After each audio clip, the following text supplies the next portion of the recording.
So, it's been about 35 years and a week since the original Mega Man game dropped, ushering in the greatest platforming and sometimes deck building franchise the world has ever known. The actual first title often gets overshadowed by its sequels though, most notably 2 and 3, but how does Mega Man stack up to the rest of the games? Did the series come out swinging, or was it a bit of a rocky start?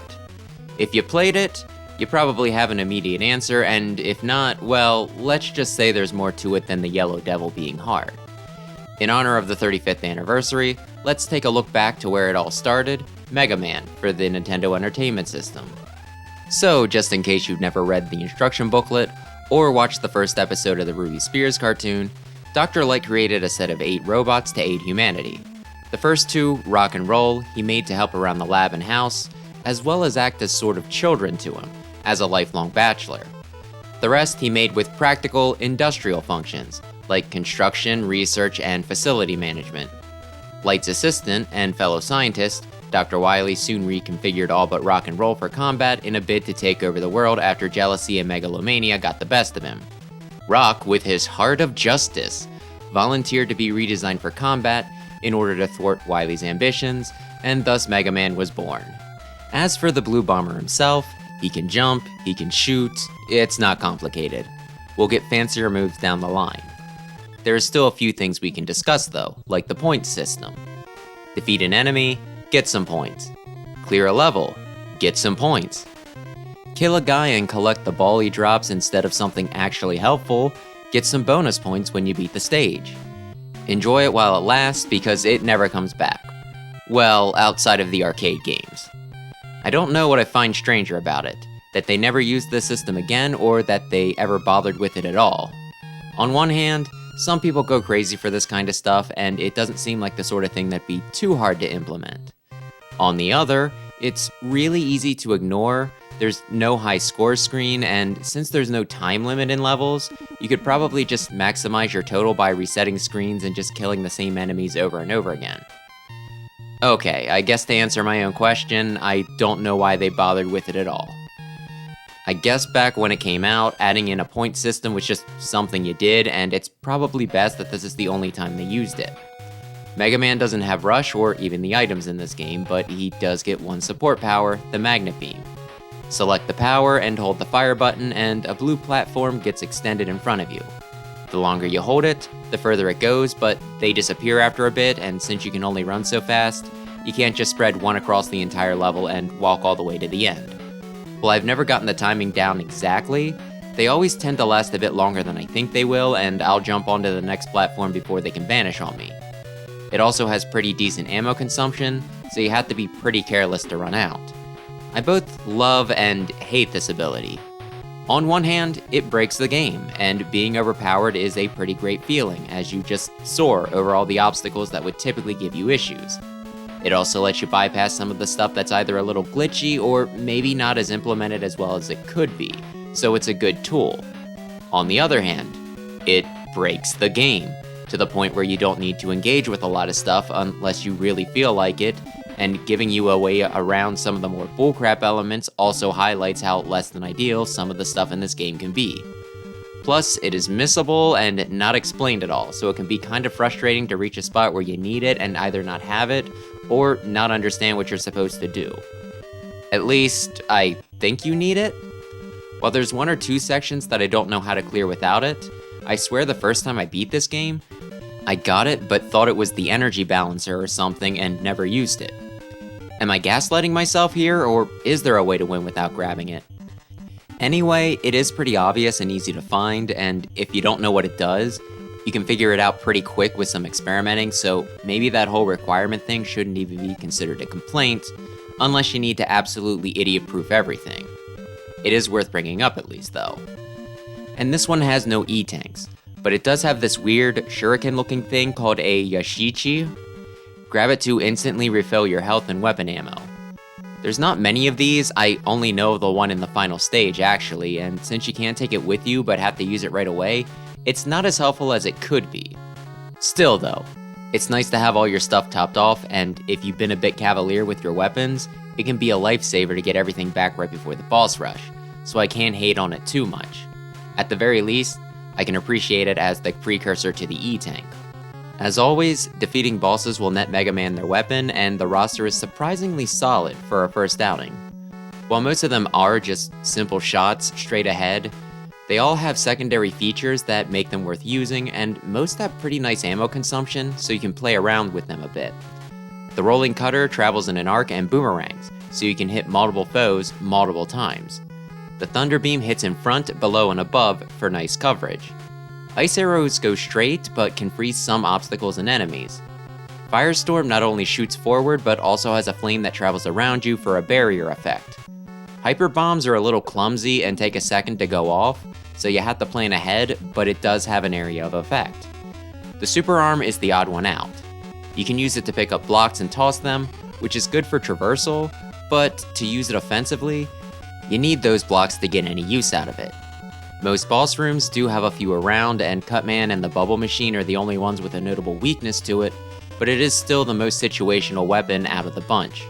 That's probably why this is the only one in the series that actually requires a second component to use, though the game seems to have taken this shortcoming into account enough that it's not the biggest deal here.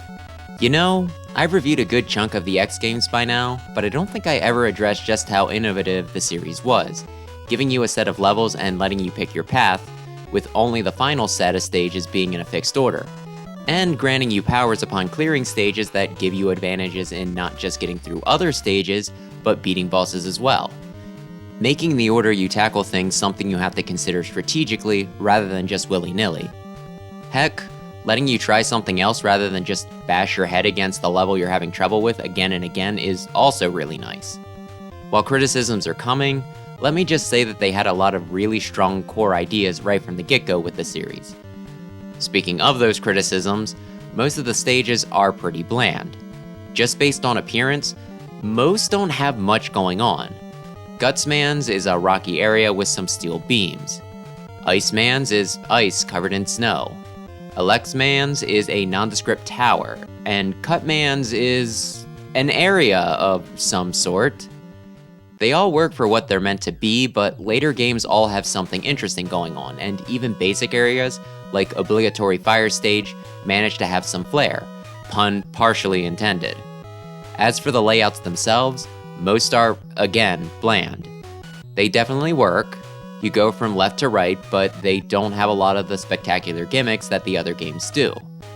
Still though, you can see a bit of the inspiration that would carry subsequent titles, Elecman's being the first instance of a more vertical stage, and Iceman's having some of, in my opinion, the best disappearing block sections in the series.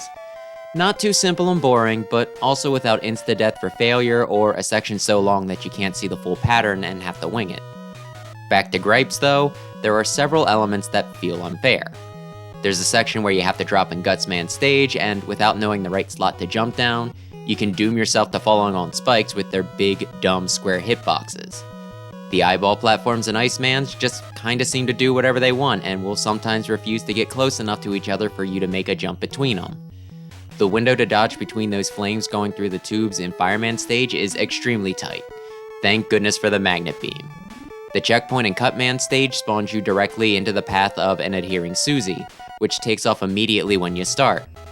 Some of the jumps and safe spaces for the flame columns can be a little weird, and the helis are relentless.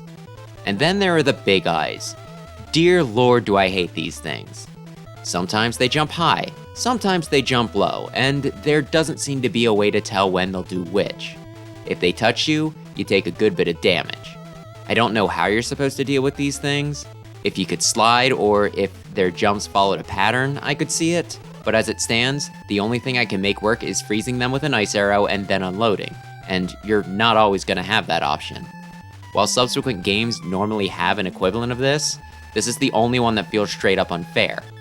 A few other things to note, this is the only game that has protracted boss hallways, filled with enemies.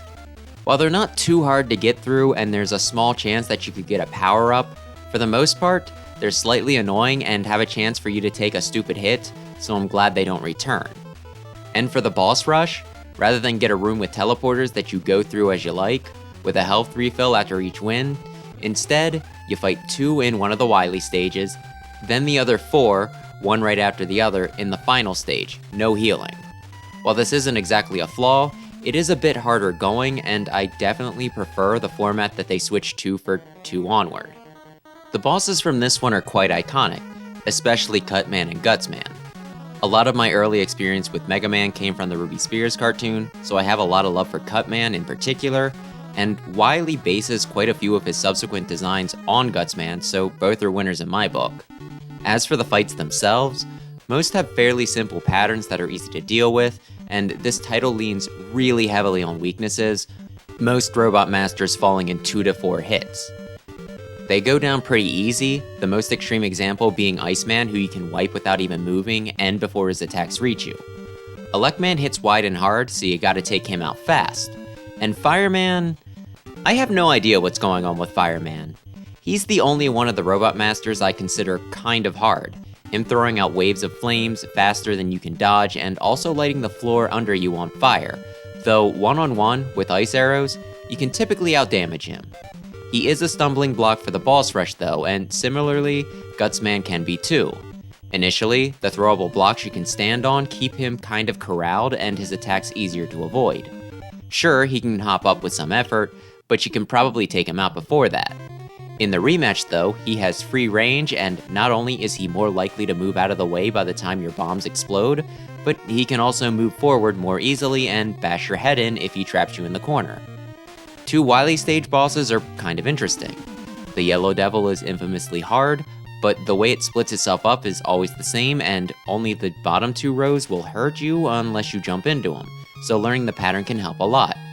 Not only that, but its weakness, the Thunder Beam, will deal damage just as much as it damages you, so if you manage to dodge all of his attacks in just 1 round, you can go blow for him after that and come out on top. The bubble enemy you can kill with a single use of the Super Arm, but there's more of them than there are blocks, which you can also use to dodge around them. Get hasty and you might screw yourself over, but plan ahead and you're in good shape. As you'd probably guess, with this being the first title, this is the jankiest Mega Man game you'll probably ever play. How bad things get really depend on your format. I imagine that if you played on an original NES, you'd probably have a lot of issues, whereas the Anniversary Collection for GameCube smoothed most of those out. Of course, most people are probably going to be using the Legacy Collection for modern consoles, which faithfully reproduces the original, although there is an option to speed up the CPU if you want that smoother experience. A lot of the issues seem kind of inconsistent. When I played it on the PS4, there was a massive slowdown when there were 3 enemies on the screen, and when that went up to 4, the game almost stood still. When I played it on Switch though, even with the CPU speed set to original, slowdown was minimal, which I'm not sure what to make of.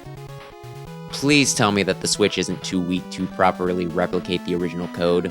Please, Nintendo.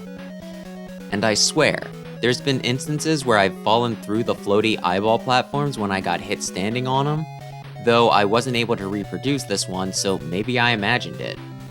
There's also the chance for a double knockout with bosses, though you're the one that technically loses if you get hit and die after taking out a boss. You're also frozen for a second after they fall, so if you weren't already dodging something, you can take some unfair damage. If you slide on ice into a wall, you can't run back the other way but need to jump to reset your momentum. While I'm not sure if this is a glitch or by design, failing at the drop platforms in Gutsman stage seems to have you fall faster than if you fell normally, not that it makes a difference. And there's probably a dozen other issues that I'm just not thinking of or have been fortunate enough to avoid so that I'm not aware of them, and given the options we have these days, none are probably worth complaining about. I'm mostly bringing them up to note how much better all the other games run, and how quickly Capcom got better at programming the games. And not all the glitches are bad either. Like a lot of NES games, you can manipulate the screen to despawn some enemies, such as walking to the side to put an annoying enemy out of sight and effectively killing it. And who can forget the famous Yellow Devil trick, pausing the game mid-Thunder Beam to reset its hitbox and take it down in a single attack. I actually never used that trick before this week when I was testing it out, and goodness me, that makes the fight so much more manageable. The soundtrack for this entry is probably one of the weakest in the series. It does have a few standouts, like I'm a big fan of Cutman's level, and who doesn't love Electman's theme, which a lot of people say starts out the same way as that one Journey song. Personally, I always hear Jigglypuff, but with an extra syllable, like Jigglypuff, doo-doo-doo-doo. I'm not gonna sync this up. I don't know why I'm like this. Anyway, the tracks ain't bad, though the Wily stage boss theme can get a bit grating with how repetitive it is, and honestly, they just don't reach the same heights that just about every other sequel does. Oh, and for just the general sound stuff, I do have to compliment some of the audio cues. The boos for the disappearing blocks and the little NES electric sound effect for the beams in Electman's level maintain a nice rhythm that you can use to time your jumps and ladder climbing to, and are expertly implemented. I guess the long and short of things is what I've touched upon a few times, that Mega Man 1 isn't bad, but the sequels that followed it improve upon pretty much everything in almost every single way. To further expand upon this, while just about every game in the series can stand on its own and establish itself as a classic, I'm not sure that the original could do that. Yeah, like I said, it's not bad, it has a lot of cool ideas and is fun to play, but between the jank and a lot of those ideas not being as fleshed out as they would become later down the line, if this game was all we got of Mega Man, I think only really hardcore retro gamers would remember it, rather than it being the sort of thing that gets endlessly ported and recommended to the younger generations. What makes Mega Man great, instead of simply good, is that its sequels prop it up and it keeps stuff like the Yellow Devil relevant. And how close we came to this being the end-all be-all, though that's a topic for a Mega Man 2 video. Anyway, I still do love Mega Man 1, even if I think that it's technically the weakest. And even saying that, it's not my least favorite of the classic titles. While I wouldn't recommend this game as a starting point, and for more casual players, I'd tell them they could skip this one and stick with some of the better rated classic titles, for those who are really into Mega Man, the original is very much worth a play. It's really interesting to see the starting point for a lot of the concept that's got refined later on, and your experience should be able to carry you through some of the rough stuff and let you truly enjoy the game, where newer players would probably just call bull. Plus, can you really call yourself a Mega Man fan if you haven't beaten the original Yellow Devil at least once, with or without the glitch? But hey, that's Mega Man for NES, GCN, PS4, Nintendo Switch, and whatever the heck else. I like it despite its flaws, but what about you? Do you think I give it too much of a pass? Was I too harsh? Or do you consider all the NES titles to be pretty interchangeable? And are you aware of any of the glitches that I might have missed? Thanks for watching, maybe consider subscribing if you enjoy Mega Man content, and Merry Christmas, Happy Holidays, because I think I'm legally obligated to say that today.